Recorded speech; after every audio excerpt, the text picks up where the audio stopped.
Excel's menu system at the top of the screen consists of a series of tabs, home, insert, page layout, etc. And below that, a bunch of icons, and sometimes we call these commands too.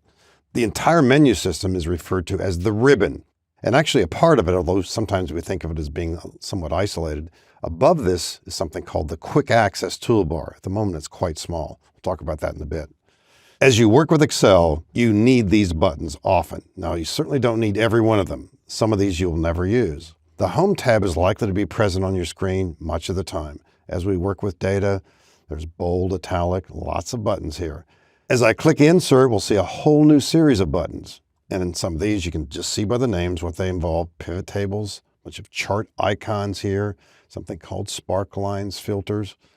Lots of choices there too. Page layout, as the name suggests printing perhaps, getting ready for printing. Formulas has, of course, a lot to do with formulas and how we use them and track down by way of auditing. Built-in functions, there are over 450 of them in Excel, are referred to on these various buttons here. And many of you will be using these a lot. The Data tab has a lot to do with data management tools, foremost of which is sorting. A lot of people will be doing filtering as well. And some other tools over here, like an exciting feature called Flash Fill, and another one for getting rid of duplicates, that sort of thing, adding subtotals. The Review tab, as the name suggests, spelling check, for example. We can protect worksheets out here, workbooks if we wish. There's a View tab for changing the way that we see the data. Add-ins you might or might not use, ignore that one for the moment. And an expanded help system with lots of opportunities here for tracking down information on something you need to know.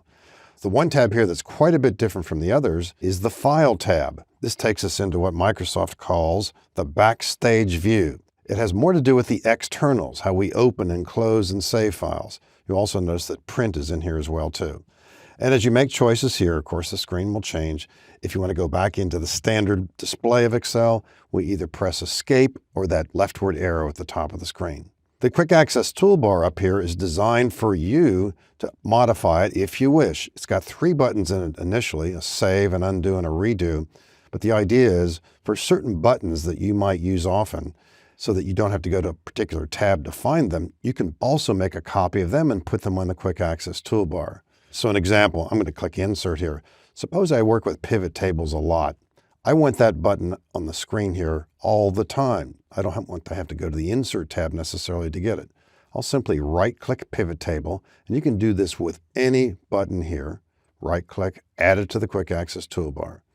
So the next time I'm working with my data, I might be on the Home tab, doing some formatting there. I might be on the Data tab doing some sorting, but if I want to get to Pivot Table, it's right there. It's always going to be there. And you'll find that you'll want to place certain other buttons up there as well too.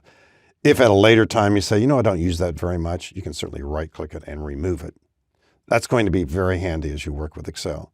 So once again, without getting intimidated, recognize this is a powerful set of features here. We refer to this as the ribbon, tabs on top of icons, and you'll be using many, many of these, particularly on the Home tab.